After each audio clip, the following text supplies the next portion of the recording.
अशोक जी, आप बिहार से और दलित शोषित का काफ़ी नेतृत्व करते हैं।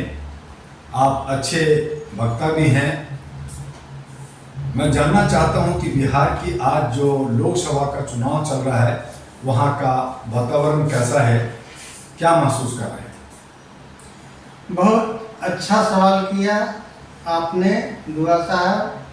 सबसे पहले तो मैं आपको धन्यवाद देता हूँ, नमस्कार करता हूँ। बिहार में पूरे ऑल ओवर इंडिया में आज स्थिति परिस्थिति ऐसी हो गई है कि लोगों को जुबान पर अगर मान लीजिए कि आज भी जैसे ईवीएम की जगह बैलेट पेपर से चुनाव होती तो बीजेपी एक मुखिया और सरपंच के चुनाव जीतने लायक नहीं रहती।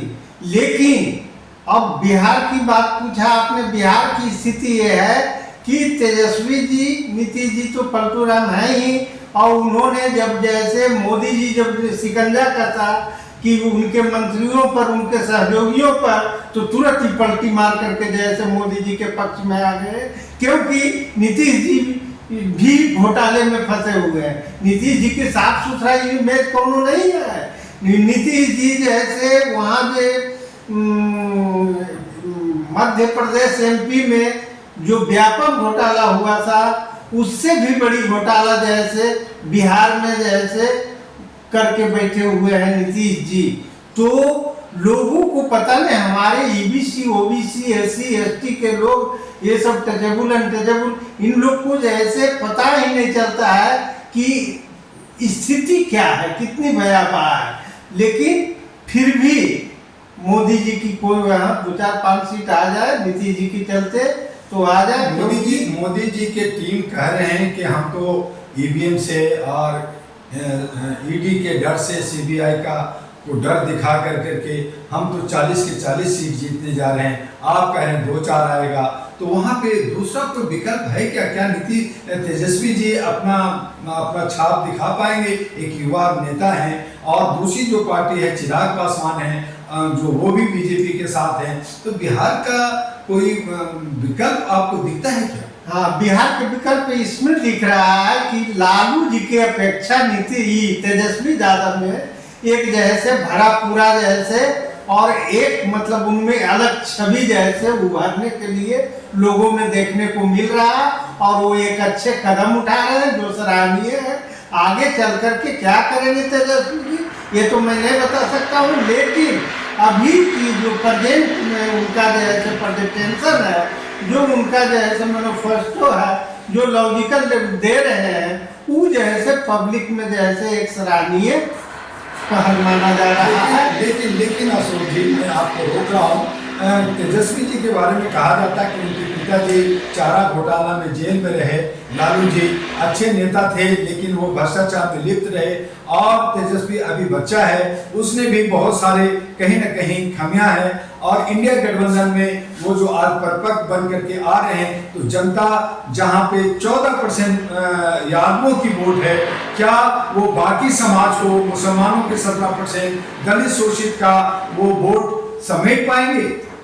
हाँ, तेजस्वी जी जैसे जो मैनिफेस्टो लागू कर रहे हैं, जो लोगों में पब्लिक में मैसेज छोड़ रहे हैं, उससे वो जैसे यादवों के ही वोट ने, बल्कि और भी जो जातियां हैं, पिछड़ी जातियां, अति पिछड़ी, एससी एसटी, वो सबको भी वो मोटिवेट कर चुके हैं। इसलिए तेजस्वी का पोजीशन अच्छी है।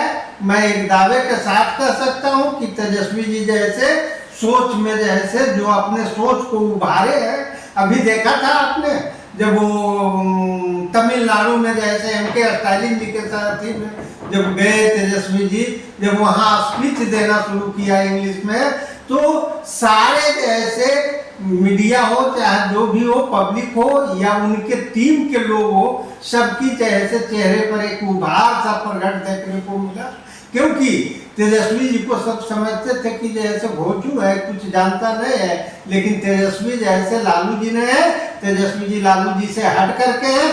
आपने एक प्रश्न और किया रामविलास जी की लड़के, इनकी तो कोई अथी नहीं, ये तो बजरंग बने, हनुमान बजरंग बजरंगबली के हनुमान बन करके जैसे बीजेपी के, तो वहाँ के जैसे SC ST OBC को जैसे समझ में नहीं आता है कि रामविलास क्या था और जैसे उनकी पुत्र क्या है। इनकी तो जो हालत है, ये तो खुद जैसे हनुमान भक्त बनने के पीछे परेशान। इनको तो वोट क्या जैसे, इनको तो जैसे जहाँ जाए वहाँ से जैसे ब्लैक झंडा दिखा करके वापस कर देना चाहिए।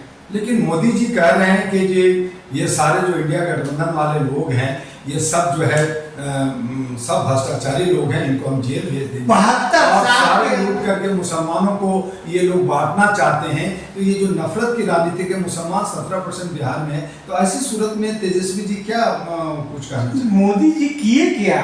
हिंदू मुस्लिम करके नफरतें को तो राजनीति करके नफरतें को बीज बो करके लाशों पर से गुजरने वाले मोदी जी जो आज कह रहे हैं, तो कभी मंदिर को लाते हैं, तो मंदिर भी जैसे गर्भगृह से 3 किलोमीटर उठाकर लोग क्या नारा देते थे कि नारा देते थे कि जैसे हम जहाँ गर्भगृह है मंदिर वही बनाएंगे जहाँ राम का जैसे गर्भगृह। तो राम को खुद आता पता नहीं है कि जैसे वो कहाँ थे और कहाँ आ गए। साकेत से अयोध्या हुआ, अयोध्या से अबरी वो 3-4 किलोमीटर जैसे 3 किलोमीटर पर हमारा वो भर्सन बदल जाता है, पानी बदल जाती है, लोगों को वातावरण चेंज हो जाता है। और राम को गर्भगृह से उठा करके 3 किलोमीटर बैकग्राउंड में, लेकिन अब अभी इसके अपेक्षा तो जैसे जनता तो यही कह रही है कि जिसने राम जी को लाए हम उसी को लाएंगे और 400 पार होंगे।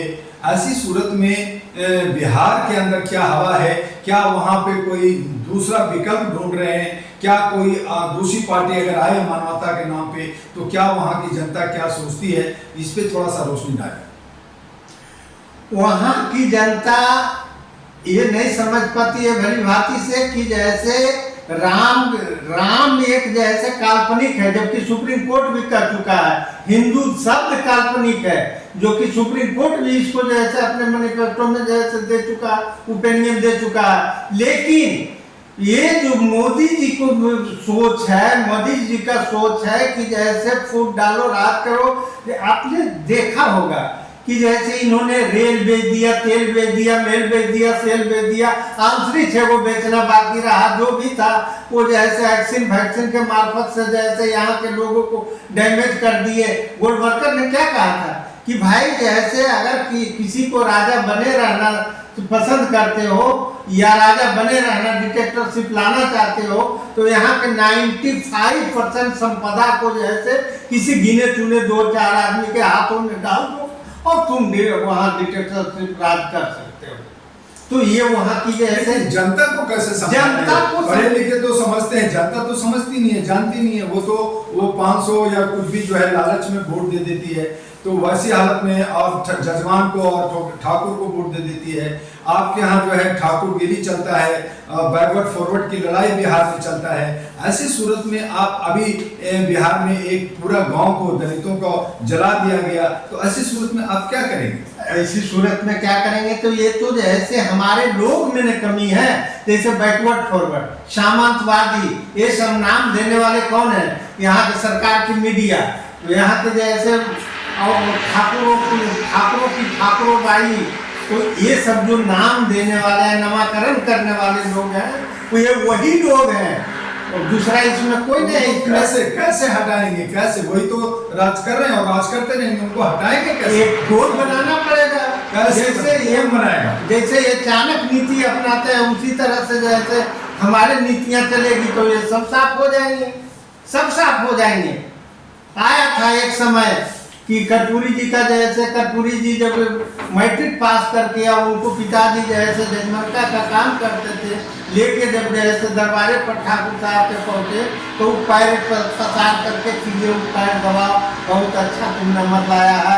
तो ये उनको सहानुभूति में मिले थी बढ़िया में जब चलिए आज हम अपने अशोक जी से बात किया। बिहार के बहुत पूछे हुए हैं, लेकिन बिहार के अंदर जहां दलित शोषित की आबादी 65% है, मुसलमानों की 17% और यादवों की 14%। देखते हैं अभी लोकसभा का चुनाव आखिरी चरण में 7वें चरण में बिहार में चुनाव है, वहां पे किसकी जीत होती है और किसकी हार होती है, जनता किस तरफ जाती है, ऊँट किस तरफ बैठता है, ये हमें देखना है। और उसी आधार पर हमें ये भी देखना है कि वहाँ तेजस्वी मजबूत हैं या जो है वहाँ पे हमारे नीतीश कुमार मजबूत हैं, ये दूसरे अन्य हैं। और उसी समीकरण पे आने वाला वक्त पे जो वहाँ विधानसभा का चुनाव होगा या वहाँ का जो दशा दिशा बनेगा बिहार का, वो भी हमें देखना है। चलिए हम फिर मिलेंगे दूसरे साथी के साथ। आज बस इतना ही। जय हिंद, जय भारत।